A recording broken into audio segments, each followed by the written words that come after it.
Olá, meu nome é Rubens Múzio, seja bem-vindo ao meu canal. Que tipo de líderes o mundo de hoje precisa? Especialmente que tipo de líderes as igrejas e organizações religiosas precisam nos dias de hoje? Participe e inscreva-se.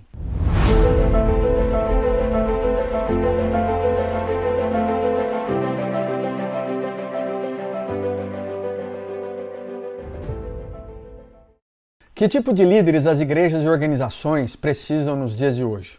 Sucesso, posição, prosperidade, produtividade são alguns dos instrumentos usados hoje para avaliar o líder.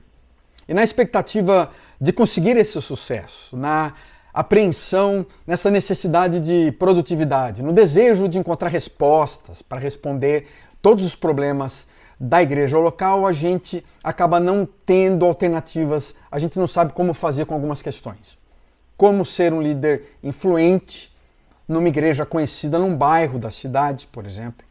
Como realizar um ministério, um programa de impacto e ter eficácia que possa multiplicar o número de participantes na comunidade.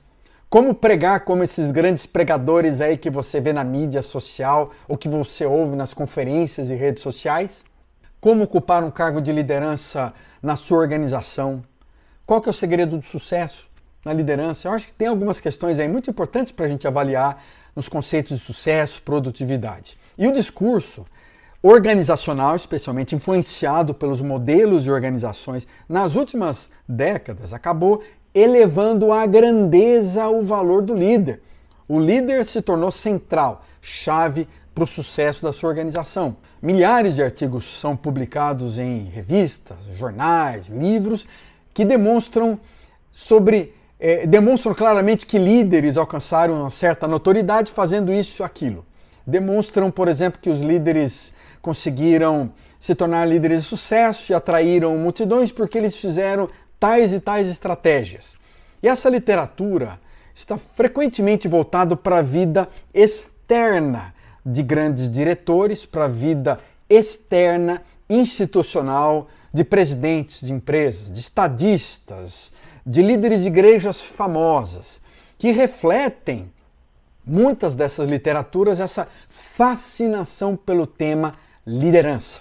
Você percebe, altamente aclamados como comunicadores motivacionais, esse pessoal está entrando no Netflix, nas redes sociais, as suas biografias são bem vendidas, suas palestras são caras, abusivamente cobradas às vezes. O status social desse líder de sucesso, o status social desse empresário de sucesso, de um diretor de uma companhia de tecnologia, de um líder religioso é semelhante a uma celebridade do basquete, a um diretor de empresa, a um ator de Hollywood, até mesmo um atleta profissional do seu time predileto. Então tem aquela sensação de que os líderes se tornam ícones, celebridades, imbuídos com uma essência quase que redentora, salvífica, inspiracional, em constante necessidade de serem admirados, valorizados. Você olha com ele com aquela cara de tietagem, com aquele desejo, com aquela admiração. Os resultados são dramáticos de tudo isso. Sinto em lhes dizer, e há vários princípios éticos que precisam ser revistos diante dessa situação. Agora, é uma tendência, e se você olhar minuciosamente na literatura sobre a eficácia, o sucesso da literatura nos últimos 20, 25 anos, você percebe em muitos desses artigos, livros e textos e palestras é que o diretor da empresa é visto como um super-herói. O líder religioso é aquele que trouxe o sucesso organizacional com as suas próprias mãos. Podem ser mãos de oração, mãos de serviço, mas são suas próprias mãos. As suas histórias, inclusive histórias de missionários e teólogos, são histórias de sucesso, histórias de heróis. A gente até chama os heróis da fé, heróis das histórias.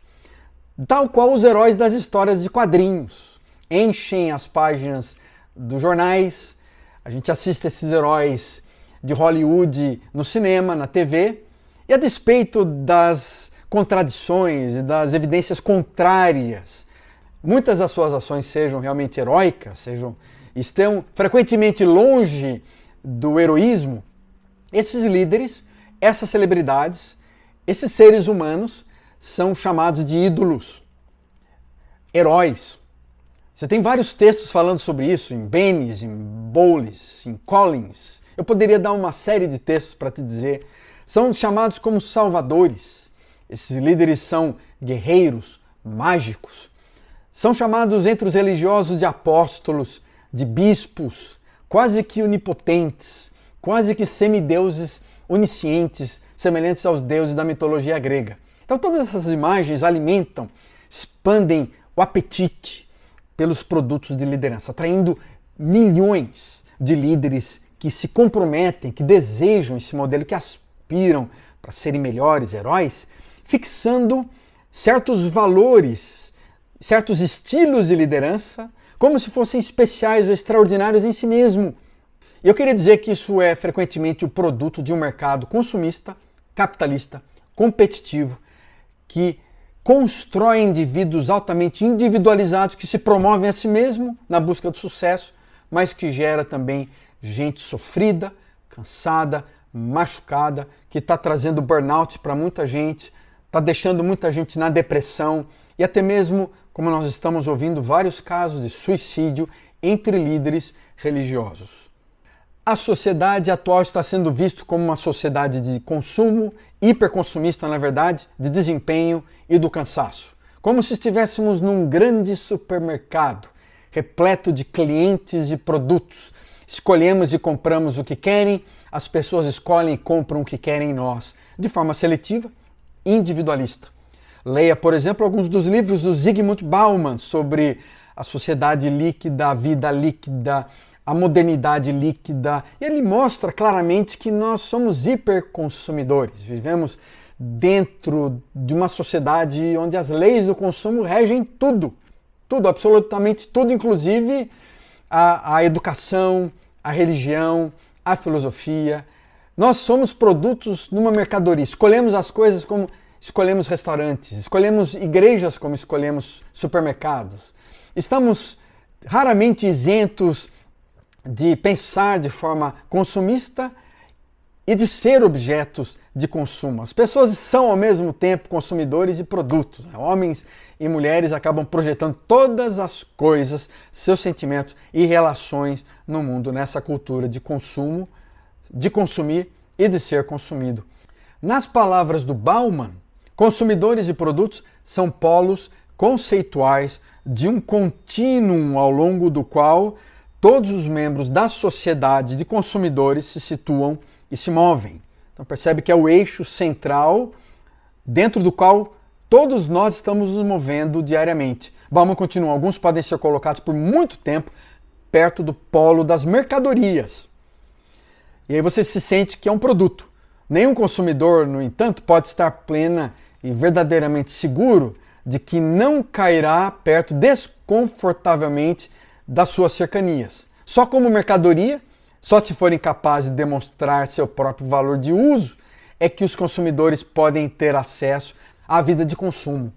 Na vida líquida, a distinção entre consumidores de objeto de consumo é com muita frequência momentânea, efêmera e sempre condicional. Os dois papéis se interligam e se misturam e se fundem, ou seja, nós somos consumidores e nós somos consumidos, somos produtos, mercadorias e somos clientes também. Então, no ambiente das igrejas e outras organizações religiosas, as pessoas são vistas frequentemente como consumidoras e objetos de consumo e perdem a sua utilidade, seu valor e seu poder quando parecem ultrapassadas ou quando não produzem os resultados. E muitos dos líderes se sentem assim, ineficazes, não servem mais para nada. Vão envelhecendo e parece que perderam o sentido da vida porque não conseguem mais vender um produto, não conseguem ser mais um bom produto nesse mercado competitivo, que inclusive é o mercado religioso. Nós escolhemos as pessoas, os relacionamentos, os médicos, as igrejas, como um aplicativo do iFood, como um Tinder, pelo valor, pelo estacionamento, pelas críticas, pelo serviço, pela aparência, pela proximidade. Como é que a gente pode ser feliz e encontrar sucesso no ambiente de uma vida tão líquida assim?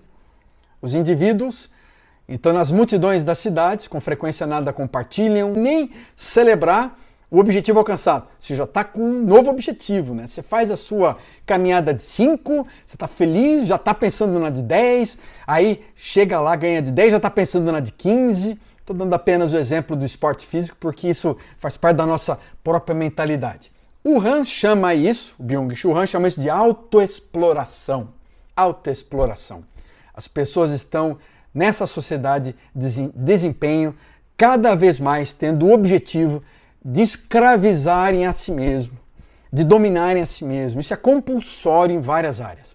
A gente acaba não trabalhando porque tem que obedecer a empresa, obedecer o patrão, cumprir o dever. A gente trabalha de boa vontade, liberdade e se autoexplora. A gente vive se autoexplorando. E talvez o único imperativo que a gente tenha é o tempo todo superar a si mesmo. O tempo todo ser uma versão melhor de você. A liberdade, dessa forma, livre, talvez, de mandamentos externos, torna-se contraditória, porque ela está repleta de positividade, de sensações internas que pulsam violentamente dentro de você, que te trazem várias formas de coações e ideais, e você fica repleto de frustrações, porque o real é diferente do ideal, o que você precisa comer não é o que você deveria, o que você precisa dormir não é o que você poderia, o que você trabalha não é tão bom quanto poderia. Você está o tempo todo se cobrando, se autoexplorando, e você não pode se acreditar até mesmo. Você trabalha no seu próprio startup, não tem ninguém na chefia, mas você não se sujeita a ninguém, mas na verdade o ser humano, homem ou mulher, acaba se sujeitando a essa sede de sucesso e desempenho. O principal problema para o Byung-Chul Han nesse mundo do desempenho, nessa sociedade do desempenho, do sucesso, da produção, é o adoecimento do ser humano, o adoecimento da alma. Para o Hans, a sociedade disciplinar ainda estava dominada por essa negatividade. A negatividade gerou muitos loucos e delinquentes. A sociedade do desempenho hoje, ao contrário, com o seu excesso de positividade, não mais negatividade, mas o excesso de positividade produz o quê? Muitos depressivos e fracassados. Gente que sente sempre que nunca consegue chegar no resultado. O resultado disso é o quê? Esgotamento emocional, que só tem fim quando a gente chega ao final da vida. Ou só tem fim quando a gente se sobrecarrega com medicamentos. Agora, essa função de excesso de autocobrança vai adoecer cada vez mais a sociedade brasileira e a liderança. Nós estamos ficando cada vez mais cansados, mais deprimidos, cada vez mais convencidos que o sucesso depende de nós e que a gente está fazendo tudo e deve continuar a fazer tudo para alcançar. A gente não descansa, não encontra paz, não encontra felicidade interior, porque há o tempo todo muitos obstáculos externos para a sensação de alegria nessa economia capitalista predatória neoliberal. O exagero se configura em violência, não é? Uma violência emotiva, emocional, aquela violência conosco e aquela violência com as relações. A gente está cansado, a gente não é aquilo que gostaria de ser, não é aquilo que o mundo espera que nós sejamos, então a gente vai ficando doente. E para ele há doenças muito evidentes como depressão, transtorno de déficit de atenção, o TDAH, transtorno de personalidade limítrofe, a síndrome do burnout, como algumas dessas doenças resultados de uma paisagem patológica, o Hans chama de uma paisagem patológica do começo do século XXI, enfermidades que têm suas causas no modo de vida condicionado à economia, ao trabalho. Como é que a gente pode resistir e manter-se saudável diante dessas diversas pressões por sucesso, dessa projeção por produtividade nessa sociedade que está formando muita gente cansada e apenas focada no desempenho? Como é que a gente pode resistir? Como é que a gente pode encontrar sabedoria e se manter saudável neste mundo? Essa é a questão.